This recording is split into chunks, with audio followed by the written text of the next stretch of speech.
Dare we open Pandora's mystic box? To every generation, a slayer is born, except this time there were 6. This is the dimension of imagination. You are entering the mystic zone. Do you ladies see that aura? Something wonderful this way comes.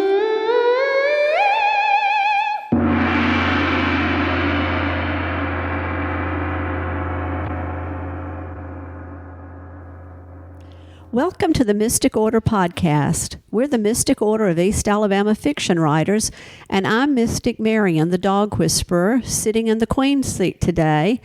And I'd like to introduce the other mystics, or ask them to introduce themselves. I'm Joanne, the Mystic Defender. I'm Margie, the Mystic Illuminator. I am Mary, the Nebulous Mystic. And I am Katie, the Mystic Oracle. And I'm the Queen, Gail. We did this podcast once before, and it was really great, except that for some unknown reason, my mic was turned off, and the other mystics were simply talking to a disembodied nothing. I think it's that your aura is so strong that it just zapped the microphone. I think I have a lot of magnetism in my body. I think absolutely. But we're going to retry. We reconvened to do this podcast over, which is titled "Why is Krishna Blue?" But I couldn't remember that, so I started calling it "Prophets, Preachers, and Other Anomalies." So we're going to talk about prophets, preachers, and other anomalies, and it's very fitting that this is our Halloween podcast. So we're also going to talk about some other spooky stuff today. Well, one spooky thing, Mystic Katie, the Oracle, co-wrote a book about prophetess Mayhayley Lancaster. And Katie, could you tell us a little bit about this fascinating woman? Well, she was a remarkable woman who lived in Georgia, right across the line in Noonan area. And she was a lawyer and a politician and a loan shark and also a mystic, a fortune teller. And so her fame came in her fortune telling. But I helped Dot Moore from Montgomery, who knew her, put a book together about her life. And it is an absolutely wonderful book, let me say. Well, Katie, the listening public may know her from Murder in Coweta County. So, that's right. Will you talk about that? Yes.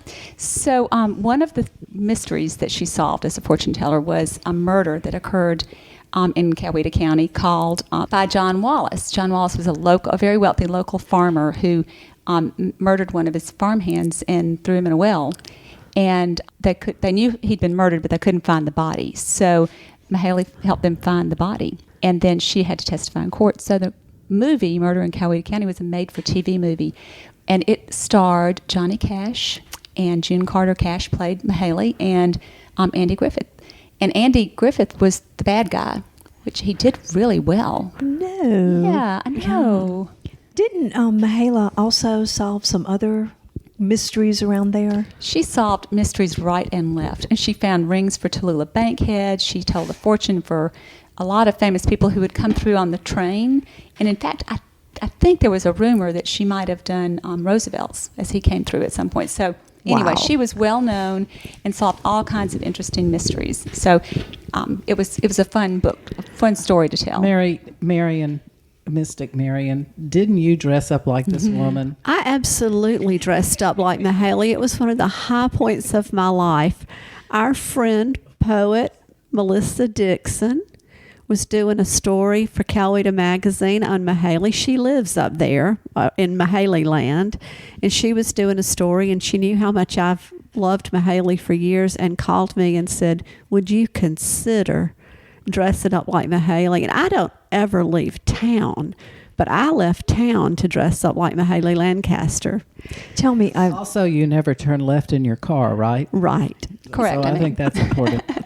And before you tell how you dress up like Yes, Mayhayley. that's what I want to know. How do you dress? How does one dress? She was missing an eye, and she would put a marble in her eye instead of getting an eye. I didn't do that. Oh, well, I Good. thought I did you not might- do that. But when I was thinking about redoing this podcast, I started thinking, well, here we are writers. I ought to bring in a literary slant to it. And Mayhayley fits beautifully with, she had second sight, and we have this glass eye. If Flannery O'Connor could not have written this any more beautifully than it actually happened in real life. That's perfect. How did she lose her eye? Katie might That's know. a mystery that's never been solved. There were all kinds of stories that got poked in the eye with a stick, which your parents always warn us about, and a lot of different reasons. But it was never confirmed about how it had been lost. But she was very young when it happened. That would be a great thing since she was an attorney. I can imagine it. All you had to do is mention that. Well, of course, if it was a marble, I guess you wouldn't have to mention it. It would just be very obvious that she didn't have one eye. But you would fascinate the jury with it.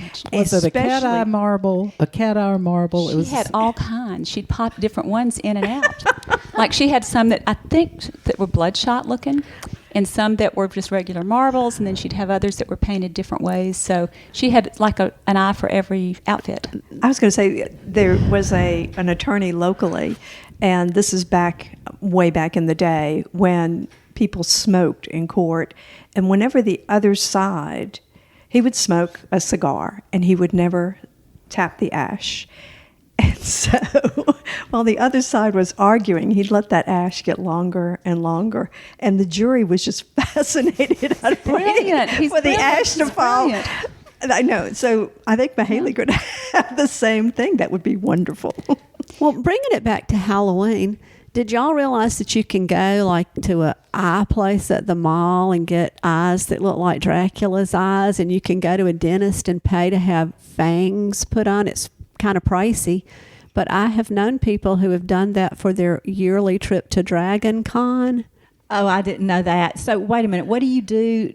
Are you talking about just like some heavy duty contacts? You can get kind of creepy looking contact lenses. Now, I used to change my eye color when I was young and vain with contact lenses, and I had some extreme green ones. Now she just changes her eyelid Eyeshadow. color. It's just the most beautiful peacock egg blue, like peacock blue, robin's egg blue. It's got glitter in it. Oh gosh, y'all should see her. I want to point out that Marian is now old and vain. Oh, Shaw. Not vain enough to wear contact lenses anymore. And that kind of ended when I had these stunning green ones. And my mama looked at me and said, "Yo eyes look like stagnant pond water." But what an amazing description. Right. Mama has a way of describing Doesn't things she? well. Mama has a way.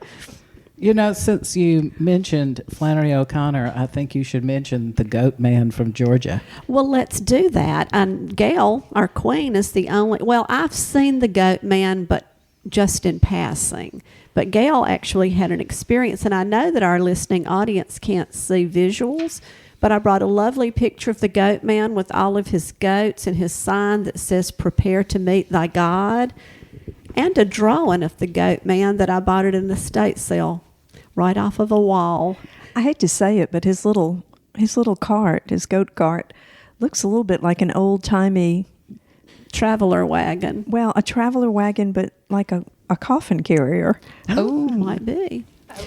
And I should mention, too, that Marian has a story about the Goat Man in my collection of stories, Bright Illuminations. Yes. So Thank you. Thank just you for wanted to, mentioning make sure you that. get that book and read that story. And you want to tell our listeners how to get that book?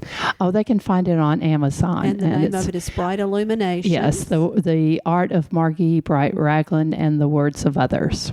I have a question about the Goat Man. Was he a singular attraction, or were there other goat men? I mean, was it a thing to be a goat man, or was he just a goat man? And I'm asking that because I see pictures of people with goats in my old family photos all the time, like the goat man coming to town. Well, he traveled a lot, is my I can understanding. answer that. He got around. A lot of children's carts had goats. Yeah. And you'll see children mostly in those carts, but he was actually a tinker. He And- was a tinker and a preacher, and he had a lot of goats, not just a goat-drawn cart, but he had a lot of goats. He slept with the goats at night, and Yeah. the goats. I bet he followed was him. an originator of yoga. Well, you know? No, Yeah, I he don't might. think so. Did Or you- goat yogurt. might I guess you could make but yogurt keep in out of goat mind, milk. he was in Alabama and Georgia. He might have thought that yoga was of the devil. That's so true. who Well, knows? I think I'll tell my story now about Please the goat do. man. I was traveling with a friend of mine, and I've mentioned her before, Jan, and we've had several little mystical experiences. We're born on the same day, but I'm younger, I think.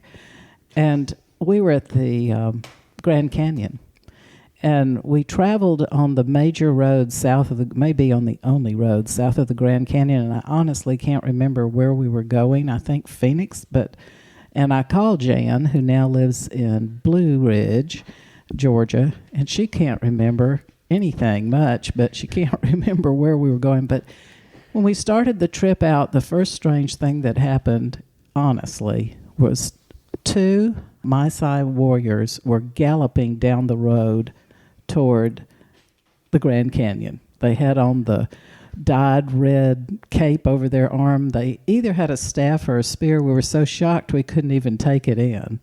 And just as our Volkswagen bus, of course, passed them, we just sort of said, well, look at that.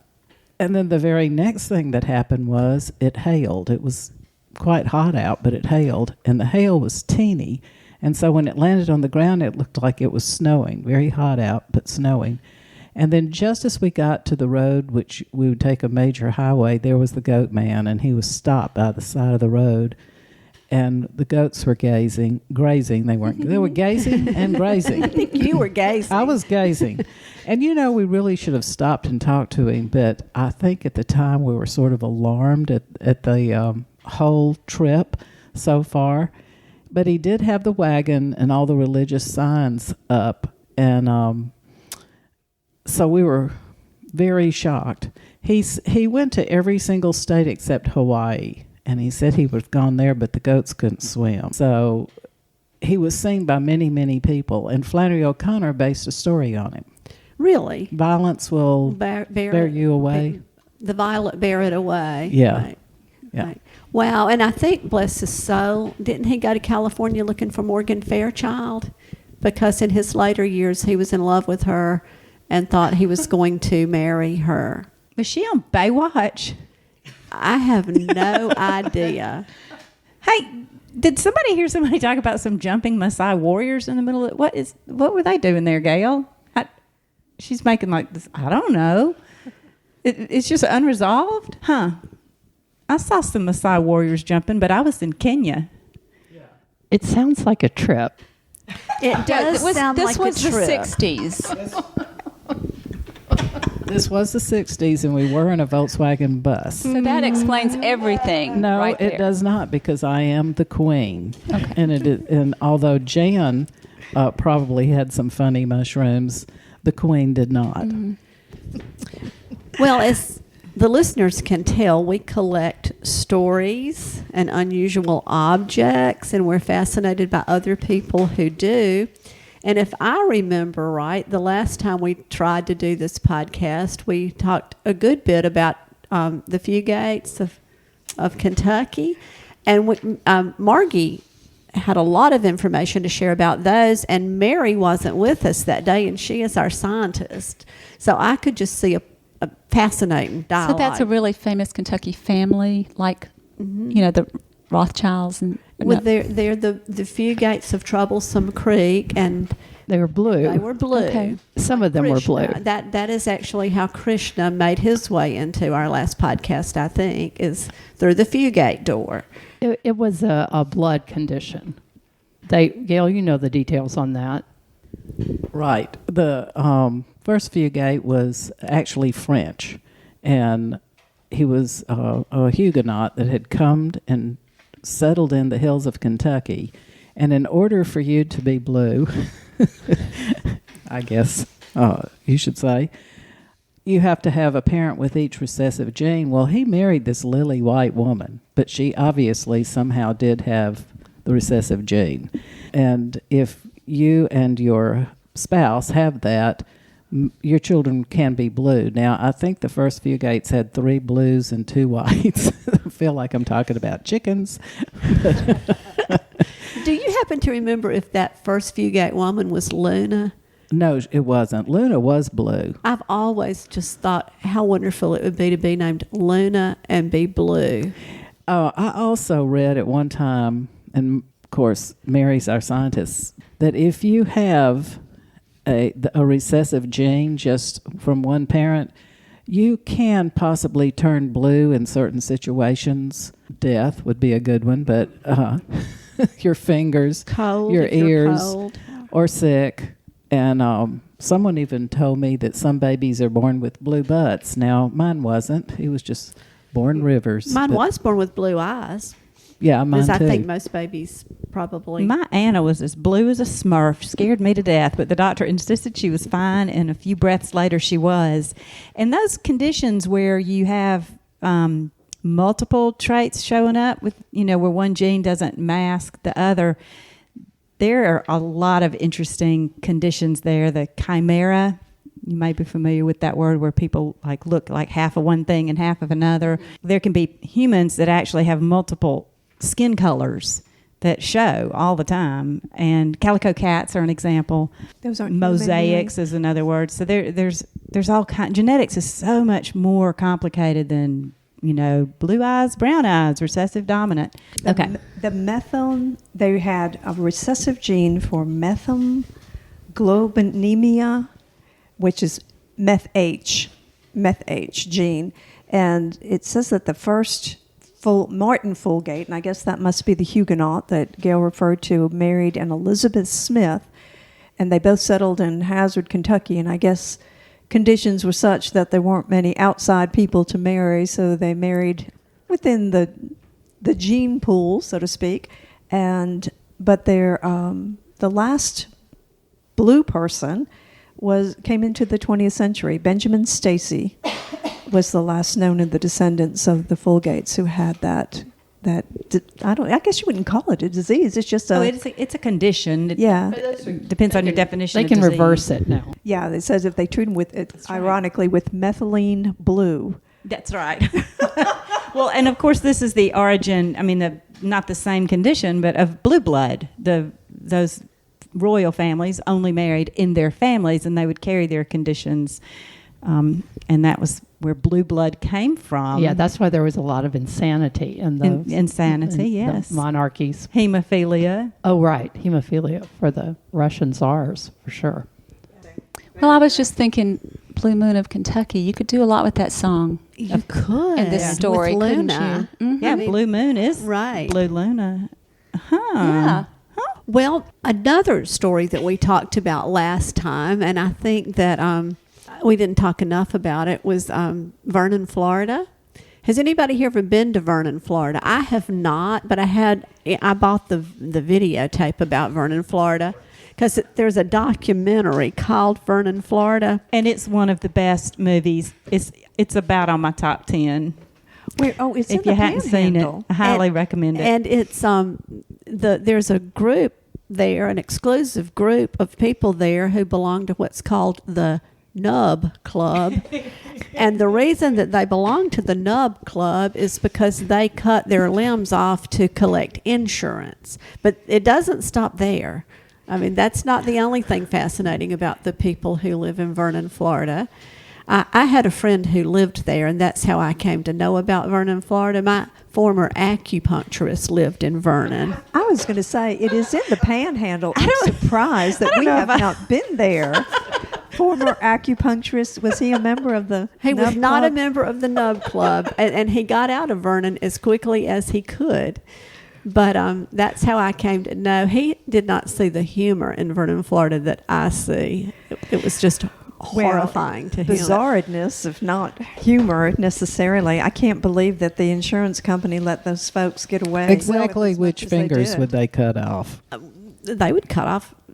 It didn't matter, toes, fingers. There was also a couple. Well, there was the first person that I remember in that documentary was the man who had the turkey gobbles that lined all the way around his room. He had turkey Beards. The whole room was lined in turkey beards. And if that's not sick enough, he knew, he'd say, now that one right there, I killed that one on the 14th day of November back in 1967. He knew it was like... How do you do that when you're missing your fingers?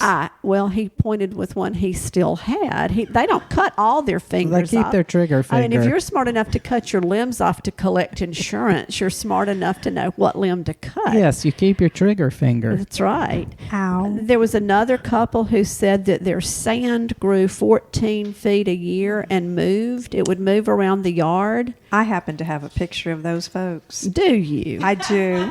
Oh, there they are. Isn't that strange? They are sitting on their front porch or out on their stoop, really. It's not a porch. And they have their cute little dog. And I want to and go their get it. arms, And I kind of like the pants he's got on. They're kind of plaid. But they have their jar of moving sand. And I heard that it grows. It says, I mean, I've heard that it grows 14 feet a year. And I was moved to read about that, and it does grow. It does. I don't know There's if it a absorbs scientific water or reason for something. There's this? some reason why. It's in a mason jar. No, Maybe I just looked at the Things growing in a mason sand. jar so water won't get in there. This is an Errol Morris documentary, and he has 1 million, and they're all good. And right after Vernon, Florida, he did have to look Gates of Heaven about people who run a pet cemetery. I think it's a couple of stories, and it is. I can't do it any justice by chatting about it, but this mystic highly recommends Errol Morris documentaries. You know, our fellow writer, Rita Grimsley Johnson, took us to the Bird Dog Cemetery. Oh, yeah. Remember? Marian didn't go because, again, Marian doesn't leave town or turn left. But I went, yeah. The rest it's of you very went. sweet. Yeah. And I've been, not with y'all, that was before I was a mystic, but I have There been was no once. time before you were a mystic. Okay. You were you just didn't have, Yes. you just You're didn't have your mystical. apron yet. Yeah. And That's I was it, gonna yeah. say, you were unless- born to be a mystic. Unless the public thinks that it was just a little backyard. I mean, it was as big as a human cemetery. And beautiful headstones. Oh, yeah. The one that I loved has a coon dog, and it's... Did you the consult headstone is a for the tree. cemetery, Marian? Were you the consultant for the cemetery? No, I was not the consultant for this cemetery. And the epitaphs on them are so sweet. I remember bring it that, to yeah. Yes, they are so dear. We should do that for our own people. Well, we can't leave Florida without talking about Gibtown. So, is everybody here familiar with Gibtown? Another documentary. You just got documentaries I am not everywhere, familiar Mary. with I'm impressed. Gibtown, Florida. Gibtown, Florida. It's really Gibson Town, but they call it Gibtown. It's where the people that traveled with the circus wintered. So Sarasota? I thought they went to Sarasota. Well, it might be near Okay. Sarasota, but it's Detail. called Gibson Town. And if you read the back of the case that the video came in, it says home of thousands of carnival and circus show people. Meet Melvin Burkhart, who retired to Florida like many other senior citizens, but will still nail a 6-inch spike into his head for anyone who asks politely.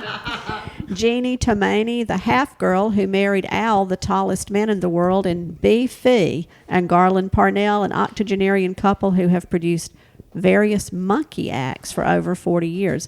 But the star of Gibtown, who's been on every true crime show known to man, is Grady Stiles, Lobster Boy. The lobster boy had some deformity in his hands. His hands and his fingers were fused and together. feet. And yeah. he married 2 different women and had children. Most of his children had the condition, and one girl did not have the condition. But Lobster Boy was mean. He was Yes. as mean as he could be. And why wives would keep he bounced between the 2 wives apparently, and one would leave him and then he'd go to the other one and then the first one would take him back. And one of his stepchildren was the human box head who could poke anything up his nose, that you Ow. could think of. And I was telling this to one of my classes. We were studying Southern Grotesque one day in one of my classes at Auburn. And I said, well, they were saying, well, this just isn't realistic because they hadn't encountered people like this in Alpharetta. And so, I said, well, no, this is realistic. I mean, there's a man named Grady Stiles, and I started telling the story, and I said his son was the human boxhead, and he could poke anything you tell him up his nose. And one of my precious dear students from New Orleans said, well, I know somebody that can poke anything up, that can swallow anything that you tell him to and cough it back up in the order that you tell him to. Like you can get him to swallow multiple things, and he can cough them back up in the order that you tell him to. I've seen this done. I saw somebody like that on America's Got Talent. Really? Yes, That is it was just like that. Now that is talent. David Letterman's Stupid Human Tricks. Somebody does it on there. Turns a Rubik's Cube. I hope he did not win America's Got Talent. He was in the final 20 or something like that. That is just wrong. I'm sorry, the Queen does not approve. Yeah, those stupid animal tricks that they did. My class one time decided, one of my students said, do you know how to hypnotize a chicken? And I said, no. And she said, well, you just hold it down and you draw a line right from its eyes, and it'll just lay there. And it'll just lay like it's dead. So we decided we'd get a whole bunch of chickens and hypnotize them all and do a little, like, This was an art class? Yes, it's an art class. Just curious. Not a poultry or a poetry, but Did you get poetry. tenure? Yes, I did. Did They didn't know about this. Did the tenure committee discuss your chicken thing? No, but we arranged them in geometric shapes. This is wrong again. It worked. It did work. We're going to hear from who? Georgia Bureau of Investigation. No chickens were harmed. No chickens were harmed. Were they? Is there a statute of anesthetized? limitations? But did you get them like to quit smoking and to lose weight? Lose weight, yeah. It's really hard to do that. Gosh, could you draw a line in front of my nose? Well, I don't want to leave the Lobster Boy until we talk about the movie Freaks, because a lot of the freaks live there. Well, And please that's what I do. heard Gibtown was for. Not unlike Sarasota, which is a big city, but the circus people could go there, and because most of them were oddities, I guess what some people would call freaks, they could live together and nobody looked twice. You know, if somebody wanted to hammer a 6-inch spike into their head, nobody said, whatever, meet me for coffee later, Well, they got criticized quite often because the carnival was accused of using them to make money, but actually this was their life, and some of them, Lobster Boy made a lot of money. Oh, yeah. And they married and they had friends. A lot of the freaks, which they call themselves, that lived there had been in a movie called Freaks, which now is kind of a cult movie. I think it was filmed in like the early 30s. Do you remember, Margie? You went the night I went, didn't you? I did. It was a frightening movie. It was really, really scary. There was a film class at Auburn. Yeah. I think we all went to see that. So was it scary, like horror scary, or was it just scary because it was so bizarre? They were really freaks. Like they had microcephalics, and they had them. The first shot is they had all of them in a tree, sitting in a tree, and the camera just comes closer in as you start freaking out. And of course, Margie and all her friends had smoked the dope, so Now, not me. No, she doesn't. just your Ever friend. has never. and they were the ones that started freaking out most. It was truly frightening because the freaks got mad. They really did. Anyway, you must see it. Okay, I may not see it. So they got mad. Would they fly out at the photographer? Or? We accept you. What? I don't remember any line. I just remember that first shot, and I remember thinking, the person that was filmed the most often, I think, was named Pip. It was a guy, but he always wore a dress because he was a microcephalic with a little teeny. They called him Pinhead, and Well, that was rude. he Not for the greatest generation. right. 1932. I'm looking on my phone in case anybody needs to watch it. Completely off subject here, but Mary, don't you have a movie blog? I have that's a mystic moment. Is it time for a mystic moment? It's time for a mystic moment. Mystic Hey, moment. let's do a mystic moment. I do. I've mentioned it on the other podcast. I don't keep it up very well. I married a movie man because my husband is obsessed with movies. But I have a different mystic moment. It's something that happened a long time ago. I'm going to tell it real fast. I used to work with multiply handicapped students, children and adults, and one of our students, my husband worked with them as well. One of our students, God, I'm going to sound really heartless because this is actually a funny story, but this part's not. He had lost his vision because he was shot, and so they didn't think he was going to recover, so they just did a very fast job on his face and just gave him ill-fitting glass eyeballs and a big pair of glasses, and he would frequently just pop the eyeballs out of boredom. And one time I was driving the kids downtown, and I was driving a 15-passenger van, and I kept hearing this sound every time I turned the corner, and I looked down on the ground, and there was that big glass eyeball rolling around. And I remember just yelling, "Bobby Ingalls, stop taking your eyeballs out!" and thinking, not something I had planned on. That's how he entertained his friends. That's exactly then. what a good mama would say. Do you remember when we were not elderly people? No. And elderly people would scare. This may not have ever happened to any of you. This may explain why. We're actually women of an age. We're not elderly. This may explain why I, to this day, wear glitter blue eyeshadow. But I can remember older people popping their bridges out at me. Well, that's not nice. I remember one holding me on my back in her lap and leaning over me and sticking those false teeth out at me. That's what your eyeball story made me think of, although I have to say your eyeball story wins the prize here. I had an uncle that did have dentures, and we would beg him when we were little to take his teeth out. I had an uncle that had a fake nose that was attached to his glasses, and his wife would go, "Justin, put your nose on. Company's here." His nose was attached to his glass? Yes, because I don't know if it was a war injury or cancer or what, because I was too young to ask, and I was totally afraid of the man. I would have been told not to ask, and then I would be mad with my mother to this day for not letting me ask, although she would have asked. Oh, yeah. in a Well, heartbeat. and it was connected to his black glasses. So when company came, he put on his glass. He didn't need glasses, but he needed his nose. Oh, well, listen, I want to say something about a mystic moment that I just love. I'm pretty sure that we have absolutely no idea what a mystic moment is. And so I actually had a mystic moment, but here's the problem. I'm not going to tell my age, but I've forgotten what my mystic moment was. And so when it came time for mystic moment, I looked down, and I do have a few notes here, but I forgot my mystic moment. Well, speaking of forgetting, not one soul has said why was Grady Stiles on Unsolved Mysteries. Oh, tell us, why was he on Unsolved Mysteries, Marian? Well, he killed his daughter was going to get married, and he didn't like the boy she was marrying, so he murdered her. And then another child, a stepchild, and his friend killed Grady. Oh, so my. there was just a lot of violence going on in Gibtown.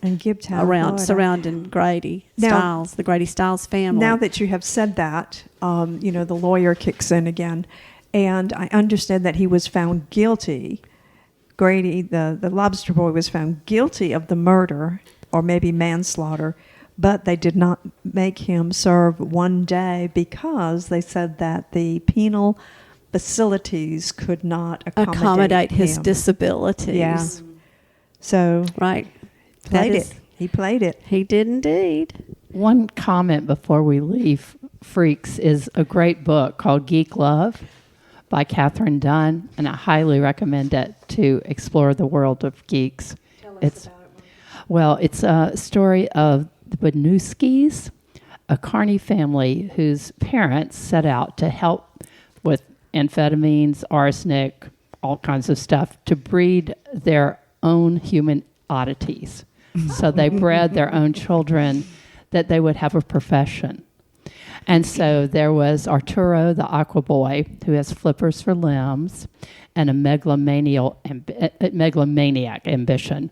And then there's Iffy and Ellie, who were limpsome Siamese twins, and they played four-hand piano. And there was Oli, who was she was an albino hunchback, but she was pretty normal otherwise, except she did have a tail. And then there was Chick, who seemingly was normal, but he could really do things with his mind. Is this fiction or nonfiction? It's Just curious. You know what? it's fiction. Okay. You want to know what this I throws? don't know. We were just talking about Gibtown and Nub City, and people would do things to themselves to make themselves freaks. And we're right now bringing it back to literature because what came to my mind when you were reading that was Hawthorne's The Birthmark and also Rappaccini's Daughter. In The Birthmark, the scientist husband has a beautiful wife, but she has a tiny hand birthmark on her face, and he kills her in an effort to take the tiny hand off. And in Rappaccini's Daughter, Dr. Rappaccini feeds his daughter small amounts of poison her whole life so that she herself becomes a poison. She's beautiful but poisonous, so she can never... if she touches Giovanni, the man who falls in love with her, she's going to kill him. So we have kind of a reversal of the Midas touch. and that doesn't even touch Southern literature, where we have, oh my goodness, the Holga's wooden leg representing her wooden soul, and then in the Welty story, Petrified Man, where we have the women in the beauty shop being the Gorgon sisters, who are figuratively petrifying their husbands because they are such monsters themselves. So we've brought it all back to literature, which is where we belong, where we live. It takes some kind of amazing moxie as well for those women to write the stories with those freaks or whatever you want to call them, to represent those situations so blatantly. Just like, oh, you're petrified soul, I'll put a petrified man here. Right. It's just, it's amazing. And to tie classical mythology into 1950s Mississippi. Right. It's absolutely amazing to me. Of course, Kafka did it too with Gregor when he had him wake up a bug. I do not want to leave people that are odd without mentioning Edgar Cayce. And the reason being is because Edgar Cayce lived in Selma, Alabama for 10 years, I think, and he was a wedding photographer. And a friend of mine's parents had their wedding photos taken by Edgar Cayce. And you and I went to see Terry Klein, Right. who has gone on now to really be with Edgar Cayce, but he channeled Edgar Cayce through his typewriter, supposedly, and wrote a book about it. And as Edgar Cayce was taking pictures of those newlyweds, could he tell how long their marriage would last? Probably. Probably. Did he tell them? He was called the Sleeping Prophet. I remember that. Anyway, the reason I bring him up is because we can claim him as our Alabama person. An Alabama person. Yeah, because Mayhayley never lived in Alabama. I believe She did practice here, though. Did she? Yes. Apparently, when you're a fortune teller, you don't have to have reciprocal agreements or anything like that. I think the last She could cross state lines. I think the last time we did this podcast, we also talked about Eddie at Passaquan, correct? Mm-hmm. And Say the dome. mystics made some mystics made a Passaquan trip together. I think Yes. all mystics have been to Passaquan, but Yes. recently, I have not. Oh, Joanne, we'll remedy that. We'll have to go. Well, Gail and I, the Queen and I went. And my friend Mike McFalls from Columbus State University is responsible for the restoration of Eddie Owens Martin's, who called himself St. Ohm, master work, where he, after living in New York, returned to Buena Vista, Alabama. That's Buena Vista. Buena Vista. Buena. Buena Vista. There you go. Not Buena Vista or whatever. But anyway, it's a fascinating land that he built, and it's been restored, really beautifully. Gail, do you want to say something about our trip? Well, the thing I like about St. Ohm, that Eddie's, is he was EOM, yeah. He was a character. And he had millions of cats, and he used to load them in the car when he'd go uptown to get groceries and open his fancy, I think, Cadillac. most likely. but it had something glued on it like dinosaurs or something. Or is that Butch Anthony? That's Butch Anthony. But it had something to recommend it.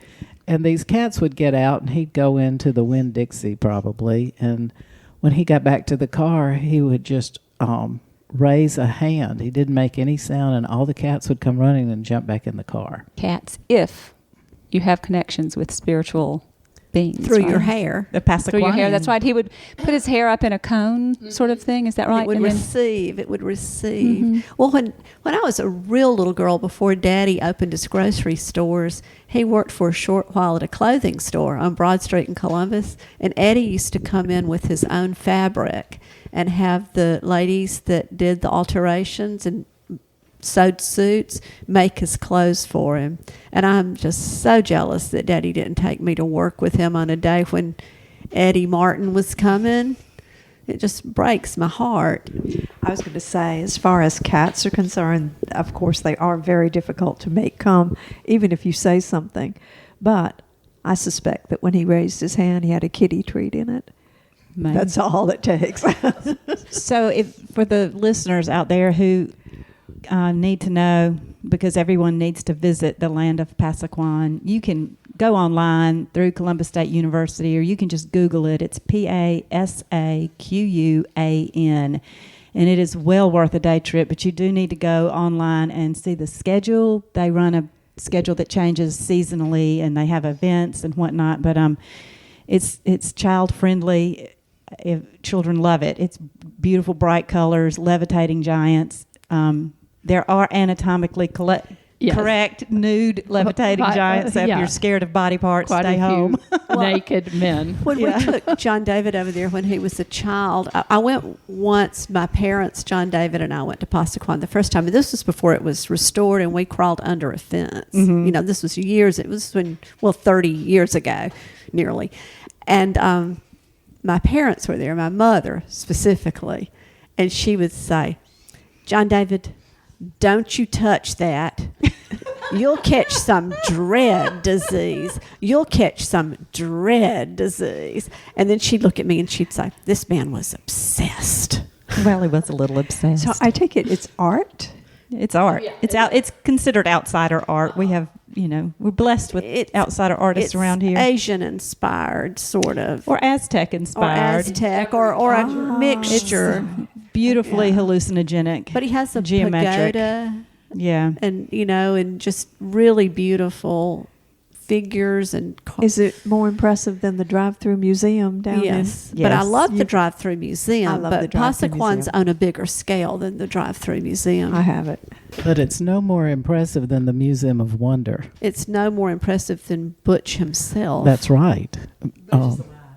Yes, Yeah, Butch Butch is a wonderful artist that lives in Marian, near Marian's hometown. What is your hometown, Marian? Jernigan, and Butch lives in Seal, and we went to the same school, but he was younger. I've seen Butch recently. He came to an estate sale I was helping with, and we had a caribou head there, and he bought it. So that gives you a little view into his personality. So would it be helpful to other listeners if y'all explained more about Butch? And he's an artist. I think we have, and, Okay. and I'm sure our listeners have listened to but if not, he is a wonderful artist. My favorite thing he does is he bona fides pictures by drawing the skeleton on top of all your old ancestors, perhaps, and also Audubon's birds.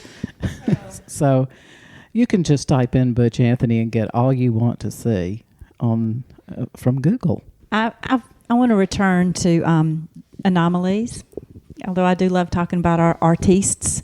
But I do want to return to anomalies, if I may, and this ties into literature also. But when I was in college and I was taking those hardcore science classes, one of my professors kind of casually mentioned that we have 3 kinds of sex. We have our genotype, which is pretty hard set. Your genes don't change. You get them from your parents.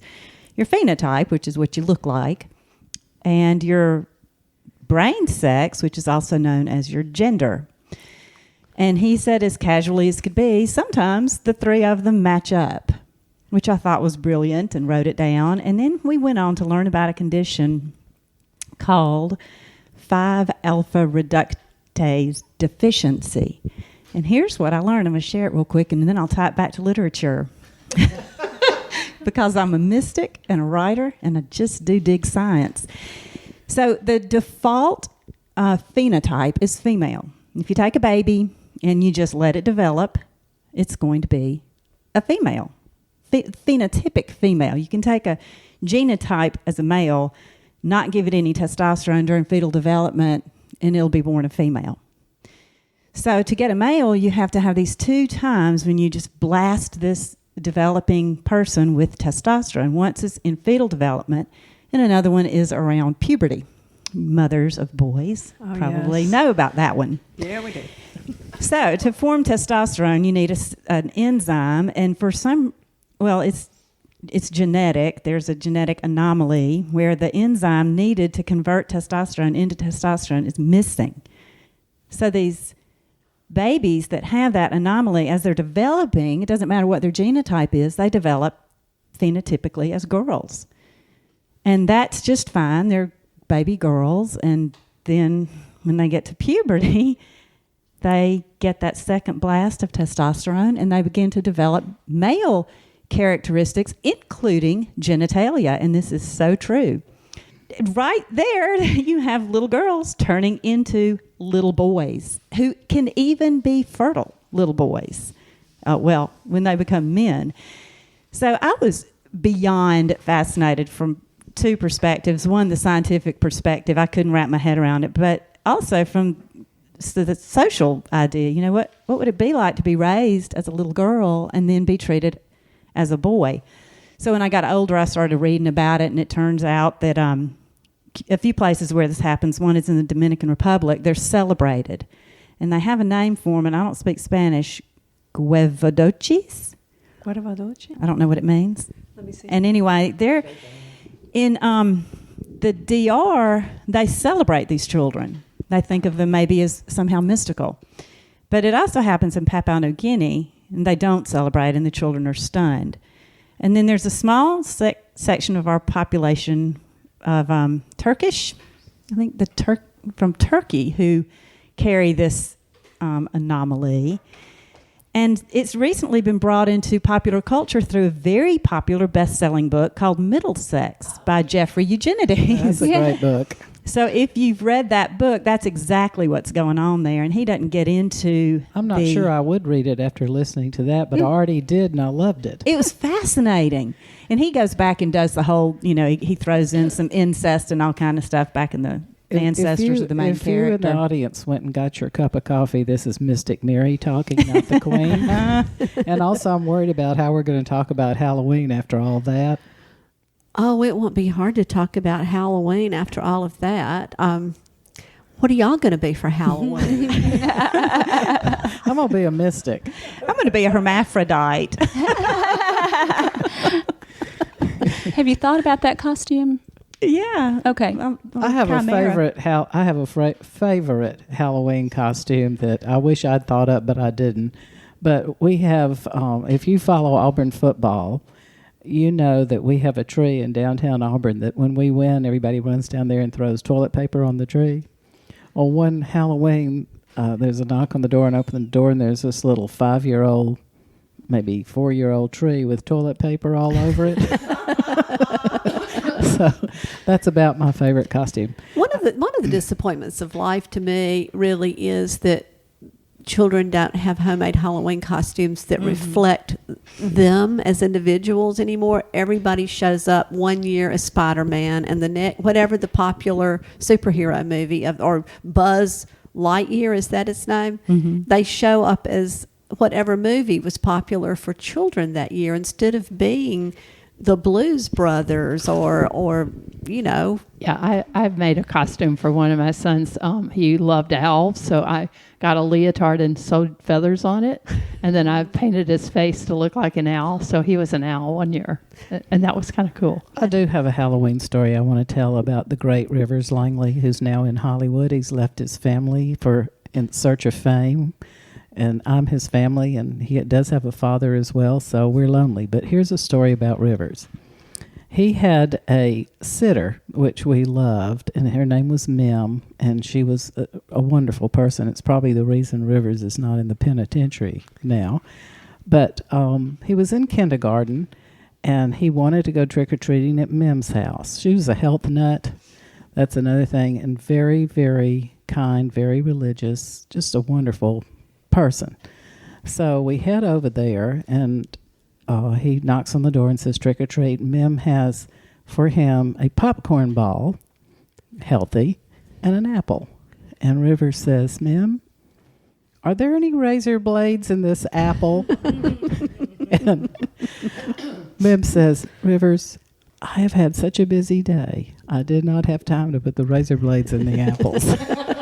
And Gail, I think that is one of your stories in the ploy of cooking. Oh, is it? Yes, it is. Yes, it is. You have a recipe I brought for a it. ploy today since we don't ever know whether we have I think any it's or candied not. apples or something. Margie, you have a mystic moment about the ploy of cooking Spectre balls. and the our inventory of the ploy of cooking. Oh, yes, I do.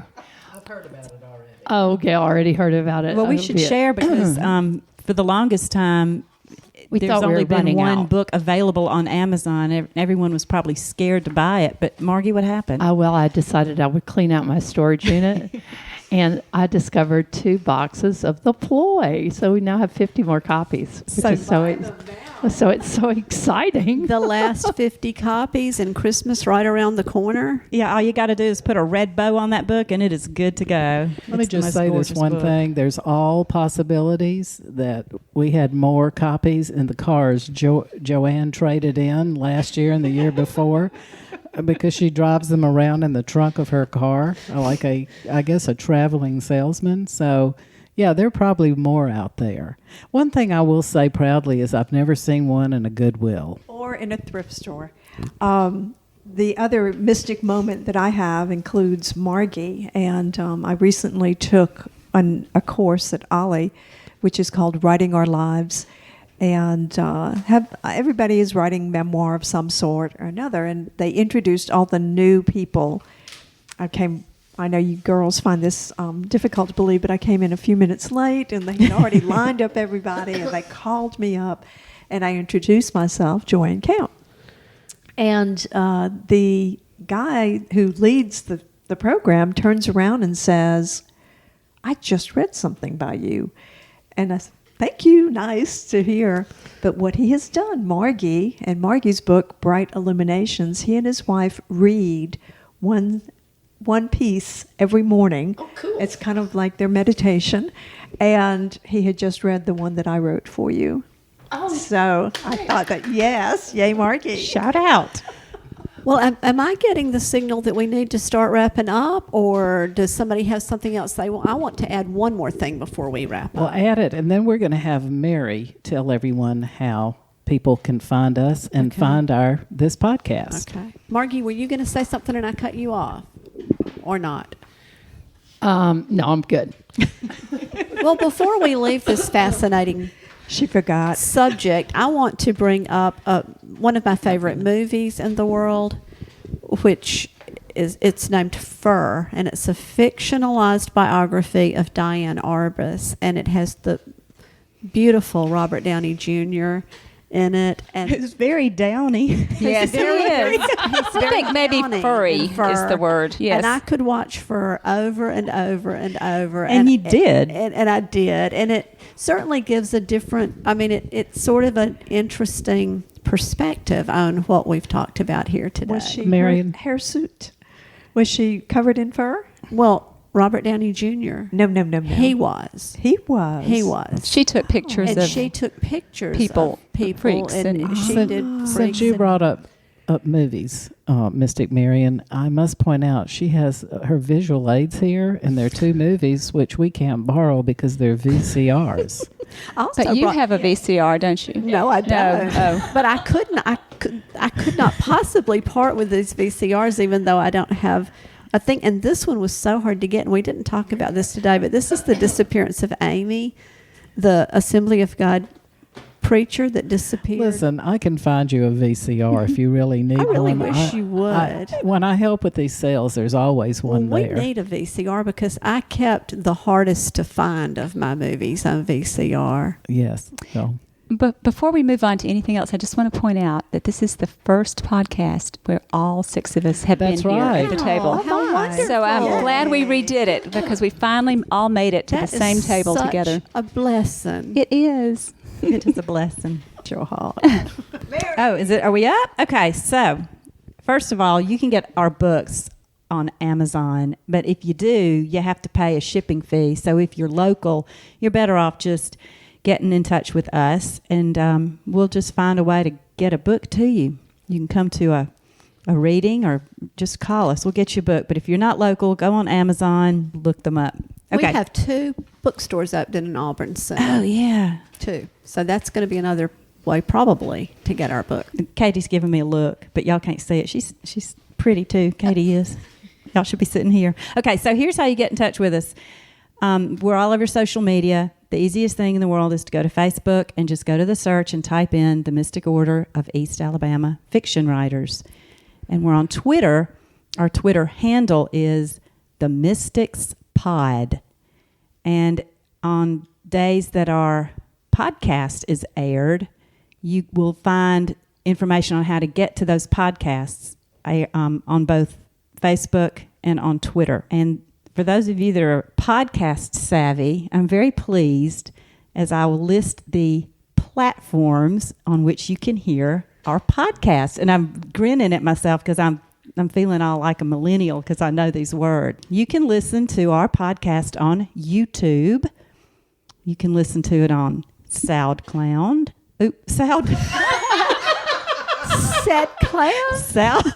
Sound clown. I like that. Is that a sour clown? Sound. That's a Halloween clown. You know how big they are. Some of our listening audience is afraid of clowns. SoundCloud. See if I can do this better. Spotify, Stitcher, Google Play, and finally iTunes or Apple Podcasts, the one that's just on your Apple phone. I had to really channel up my inner millennial to figure out how to do that, but we'll be there too. So if you have some way you like to listen to podcasts, just let us know. We'll make sure we get it on your platform too. Email us anytime. We are, what are we? The mysticspod@gmail.com, or you can leave us a message on Twitter or Facebook, and you can call us or message us to come read at your book parties. Or psychically connect with us. Yeah, you can psychically connect with us. That works well. Mm-hmm. What other kind of parties do we like to come to? Pool parties, garden parties, Halloween parties. We'll come bring books and food. Nude beaches. Call us. We'll be there. Strip clubs. That's Gail. That's the queen saying that. Well, remember to rate, review, subscribe. Yeah. And to be the flame, not the moth.